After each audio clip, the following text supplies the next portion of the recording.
តោះនេះ alright បរោះម្នាក់នេះគឺគាត់បានអាងថាគាត់បានជាប់នៅកណ្ដាលមហាសមុទ្រអាត្លង់តិកជាជាប់នៅលើកណ្ដាលសមុទ្រហ្មងអស់រយៈពេលកន្លះឆ្នាំហើយអត់មានម្នាក់គេម្នាក់ទៅជួយគាត់ទេយ៉ាជាប់នៅលើហ្នឹងហ្មងចៃដន្យនេះកំឡុងពេលដែលគាត់ជាប់ហ្នឹងគាត់ទៅខ្លាំងពេកគាត់ក៏យកទូរស័ព្ទរបស់គាត់ហ្នឹងមកថត content លេងអីចឹងទៅបានអ្នក follow នៅលើ TikTok រហូតដល់ទៅ5លាន like ឯណោះហើយមានមនុស្សច្រើនខ្លាំងមែនតើគេជឿគាត់ចឹងទៅ like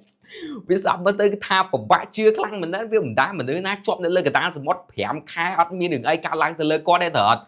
yes ដល់ពេលចុងក្រោយទៅគឺគាត់ត្រូវបានគេ expose បែកធ្លាយអស់តាមដងគឺមាន fan របស់គាត់ម្នាក់ថតជាប់គាត់កំឡុងពេលគាត់ដើរ shopping នៅក្នុងផ្សារទំនើបបាទអូបាទបែកធ្លាយខ្លាំងមែនតើអញ្ចឹងចង់ដឹងថាគាត់ជាណាគេមិនបានគាត់កុហកគេដល់ថ្នាក់ហ្នឹងតោះឥឡូវនេះ comment ជិតមកយើងទៅដឹងទាំងអស់គ្នាអញ្ចឹងសម្រាប់គាត់មួយនេះគឺមានឈ្មោះថា Zack Fairhurst សូមហៅគាត់ថា Zack ហ្មងទៅងាយស្រួលហៅហើយសម្រាប់រឿងរ៉ាវដែលគាត់ដល់ថ្នាក់ជាប់នៅលើកណ្ដាលសមុទ្របែបហ្នឹងគឺដំបូងឡើយគាត់បានទៅលក្ខណៈថាជិះទូកលេងនៅលើសមុទ្របែប party បែបជប់លៀងជាមួយពុកម៉ាក់របស់គាត់ប្រហែលអ្នកនៅលើហ្នឹងអញ្ចឹងទៅហើយដល់ពេលយប់បន្តិចហ្នឹង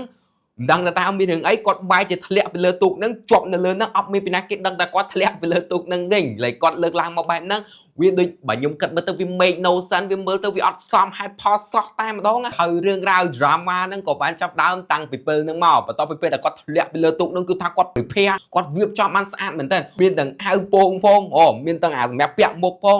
មានទាំងទូរស័ព្ទយ៉ាងសំខាន់ជាងគេគឺទូរស័ព្ទហ្នឹងសម្រាប់ថត content បើនិយាយទៅរឿងមួយនេះមិនលុំទេណាមាន fan របស់គាត់ច្រើនខ្លាំងមែនតើតាមម្ដងដែលជឿថាគាត់ពិតជាបានជាប់នៅលើកណ្ដាលសមុទ្រមែនមានអ្នកខ្លះគឺបានលើកឡើងមកថាគាត់ចង់ send ឬក៏ផ្ញើ helicopter ដើម្បីឲ្យមកជួយសង្គ្រោះគាត់នៅលើមហាសមុទ្រហ្នឹងអីចឹងទៅលេខពីមួយថ្ងៃទៅមួយថ្ងៃសម្រាប់ Zack ហ្នឹងគឺគាត់តែងតែ update តែងតែប្រាប់ទៅកាន់ fan របស់គាត់ថាឥឡូវនេះគាត់កំពុងតែធ្វើអីគេ update ជាប្រចាំសម្រាប់ថតនៅលើ TikTok របស់គាត់អីចឹងទៅគាត់កំពុងតែ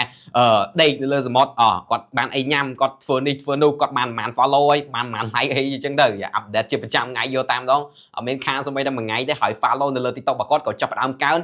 អូយកើនលឿនខ្លាំងមែនណាស់ដល់ទៅ 5M follow អានោះក៏មានសារព័ត៌មានជាប់ផ្សាយពីគាត់ទៀតគាត់បន្ត update ពីសកម្មភាពរបស់គាត់នៅលើកណ្ដាលសមុទ្រដែលគាត់កំពុងតែជាប់ហ្នឹងដូចជាចិត្តកន្លះឆ្នាំដែរចូលជាង5ខែយូរទៅអ្នកមើលរបស់គាត់ហ្នឹងគេឆ្ងល់ថាជុំគាត់ជាប់នៅលើកណ្ដាលសមុទ្រអញ្ចឹងគាត់បានអីគេសាកថ្មទូរស័ព្ទរបស់គាត់ដើម្បីថត content ណោះហើយមួយទៀតគាត់បានអីគេញ៉ាំបើគាត់ជាប់ឡើងចូលជាងចិត្តកន្លះឆ្នាំហើយបានអីញ៉ាំហើយមួយទៀតគឺថាគេឆ្ងល់ថាជុំហើយគាត់ជាប់យូរម៉េះមិនអត់មានពីណាគេទៅជួយគាត់អញ្ចឹង3សំណួរនេះគឺធ្វើឲ្យ Zack ភ័យខ្លួនណាបាទតាមការស្រាវជ្រាវតាមការសិក្សាគឺបានលើកឡើងមកថាសម្រាប់អ្នកដែលពួកគាត់ជាប់នៅលើកណ្ដាលសមុទ្របែបហ្នឹងគឺអាចរស់បានយ៉ាងហោចណាស់គឺបានត្រឹមតែ3ទៅ5ថ្ងៃទេបើសិនបើគាត់អត់មានទឹកក៏ដូចជាអត់មានអាហារសម្រាប់បរិភោគចុះ Zack នេះគាត់រស់នៅបានរហូតដល់ទៅកន្លះឆ្នាំមកវាជាមួយដែលគួរឲ្យសង្ស័យដែរហើយបើនិយាយទៅតាក់ទងមួយនឹង sunburn អាកាសធាតុវាក្តៅដែរនៅលើសមុទ្រដូចយើងបានដឹងអញ្ចឹងគឺថាកម្ដៅថ្ងៃជះមកហ្មងអត់មានអីបាំងទេអញ្ចឹងឯងអាចថាតែ2ទៅ3ថ្ងៃហ្នឹងគាត់នឹងមាន sunburn ឬមួយក៏ស្បែករបស់គាត់នឹងអាលៀកដោយសារតែកម្ដៅថ្ងៃប៉ុន្តែបើមើលទៅកាន់វីដេអូទៅគាត់ដូចជាធម្មតាអត់មានអាលៀកអត់មានអីគឺថា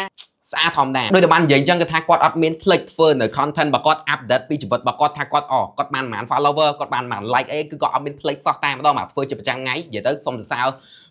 សើរពី passion របស់គាត់មកនៅក្នុងការធ្វើ content នៅលើទឹកសមុទ្រក៏ប៉ុន្តែចៃដន្យអីដោយសារតែ follower របស់គាត់ហ្នឹងគឺមានច្រើនខ្លាំងពេកនៅលើ TikTok រហូតដល់ទៅ 5M 5លានអ្នកមិនធម្មតាទេថ្ងៃមួយគឺថា fan របស់គាត់ម្នាក់ហ្នឹងគឺថតជាប់គាត់ដើរ shopping នៅក្នុងផ្សារទំនើប yes shopping នៅក្នុងផ្សារទំនើបទាំងដែរវីដេអូនៅលើ TikTok របស់គាត់ហ្នឹងក៏អត់មាន update ថាគាត់ត្រូវបានគេជួយសង្គ្រោះទេអញ្ចឹងមានន័យថាគាត់គឺបែកធ្លាយឯបាទនេះគឺថាគេថតជាប់គាត់ចំយកតែម្ដងលក្ខណៈត្រូវបានគេ expose ឲ្យថា content របស់គាត់ទាំងប្រហែលដែលគាត់បានថតនៅលើទឹកសមុទ្រហ្នឹងគឺ fake ខ្លាំងក្លាយទាំងអស់គាត់ fake ខ្លួនរបស់គាត់ពីមួយថ្ងៃទៅមួយថ្ងៃគាត់តែងតែទៅទឹកសមុទ្រហ្នឹងដើម្បីថត content របស់គាត់ like what the hell man អត់មានចេះហត់ទេនិយាយទៅគឺទឹកសមុទ្រ content របស់គាត់គឺនៅលើកណ្ដាលសមុទ្រអាត្លង់តិករហូតហើយដល់ពេលឥឡូវនេះគេថាសារគាត់ក៏បានឈប់ផុស content របស់គាត់ដែរតាក់ទងជាមួយសន្តានជាប់ទឹកសមុទ្រហ្នឹងបាទហើយនិយាយទៅគឺមានច្រើនខ្លាំងមែនទេគាត់ផុសតាក់ទងជាមួយនឹងការជាប់ទឹកសមុទ្ររបស់គាត់ហ្នឹងនេះបាទបើមើលទៅមកកណ្ដោអស់ទៅគឺសិតជាប់ទឹកសមុទ្រទាំងអស់ខ្ញុំពិបាកដែរដល់ពេលអញ្ចឹងឲ្យទូរស័ព្ទរបស់គាត់ទូរស័ព្ទរបស់គាត់ like waterproof man ថ្មអីហ្នឹងមិនបាច់បញ្ចូលទេមែននេះមើលគ្មាន content ណាមួយដាក់នៅលើក្រោមទឹកឯណាអើយចិត្តតែមានអ្នកជឿហ្មង